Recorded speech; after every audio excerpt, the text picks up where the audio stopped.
Ito ang si Christine ay kaninang alas 4 ng hapon, nasa may coastal waters na ng Santa Lucia, Ilocos Sur. Ito ay nagtataglay ng lakas na hangin na 95 kilometers per hour malapit sa sentro at bugso na abot sa 145 kilometers per hour. Ito ay kumikilos sa direksyong kanluran ng mabagal. Ito ang si Christine ay nananatili pa rin sa severe tropical storm category.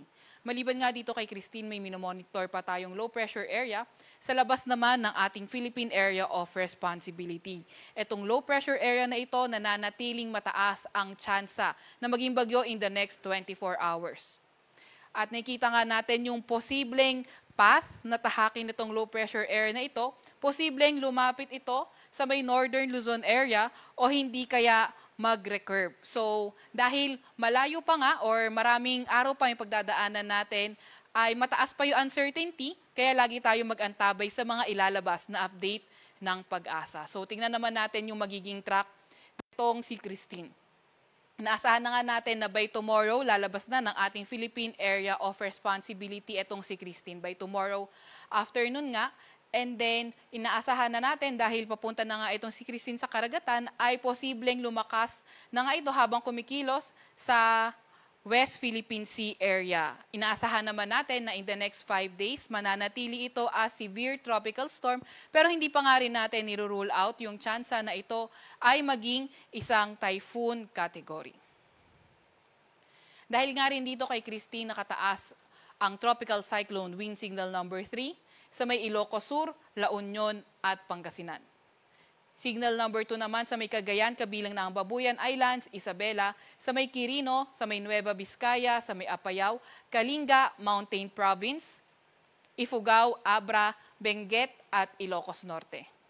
Signal number 2 din naman yung inaasahan natin sa may Aurora, sa may Nueva Ecija, sa may Tarlac, sa may Zambales, sa may Bataan, Pampanga at Bulacan. Signal number 1 naman sa may Batanes, sa may Metro Manila, Rizal, Batangas, Laguna, Cavite, sa may Quezon, Occidental Mindoro, Oriental Mindoro, Marinduque, Romblon, sa may northern portion ng mainland Palawan, kabilang ng Calamian Islands, Cuyo at Kalayaan Islands, sa may Camarines Norte, Camarines Sur, Catanduanes, Albay, Sorsogon, Masbate, kabilang na nga ang Ticao at Burias Islands. Signal number 1 din sa may Aklan, sa may Capiz, Antique, kabilang ng Caluya Islands, Iloilo, Bantayan Islands, Northern Samar at ang northern portion ng Samar. So, lagi tayong mag-update at para sa mas detalyado impormasyon, nasa may website naman ito makikita. Meron din naman tayong nilabas na weather advisory kung saan meron tayong mga inaasahang malalakas na mga pag-ulan, dulot nga ni Christine. So, sa ngayong hapon hanggang bukas ng hapon, asahan natin yung heavy to intense rains, 100 to 200 millimeters sa may Pangasinan, Zambales, La Union, Cavite, Batangas at Occidental Mindoro. Moderate to heavy rains, 50 to 100 millimeters sa may Cordillera Administrative Region, sa may nalalabing bahagi ng Ilocos Region, Tarlac, Pampanga, Bataan, Bulacan, Nueva Ecija, Aurora, Metro Manila, Laguna, Rizal, Quezon, Oriental Mindoro, Marinduque, Romblon, Antique, Aklan, Negros Occidental, Palawan, kabilang na ang Calamian Islands.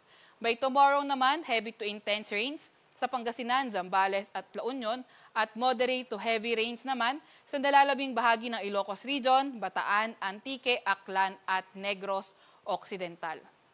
Asahan naman din natin na sa mga matataas na lugar at mabundok na lugar, yung mas mataas na amounts ng rainfall at ingat sa mga nakatira sa mga low-lying areas at flood-prone areas sa banta ng mga pagbaha o pagguho ng lupa. Asahan din naman natin for today yung bugso ng mga malalakas na hangin sa areas outside wind signal area. So, ibig sabihin, sa buong bansa, posible yung bugso ng mga malalakas na hangin. Sa Friday naman, sa Mimaropa, Bicol Region, Visayas, Dinagat Island, Surigao del Norte, Northern Mindanao, Zamboanga Peninsula, Barm, Socsargen at sa may Davao Region. Meron din tayong nakataas na gale warning dito sa may Batanes, northern coast ng Cagayan, kabilang na ang Babuyan Islands, Ilocos Norte, sa may Ilocos Sur, La Union, Pangasinan, sa may Aurora, sa may Zambales, Bataan, sa may Cavite, Batangas, Lubang Islands, Isabela, eastern coast ng Cagayan, Quezon, kabilang na ang Polillo Islands, sa may Metro Manila, Bulacan, Occidental Mindoro, Palawan, kabilang ng Calamian, Cuyo at Kalayaan Islands, pati na rin sa may Cagayan Silio. So, yung ating mga kababayan, kung maaari ay huwag muna tayong pumalaot dahil magiging maalon hanggang sa napakaalon ng karagatan sa areas na yan.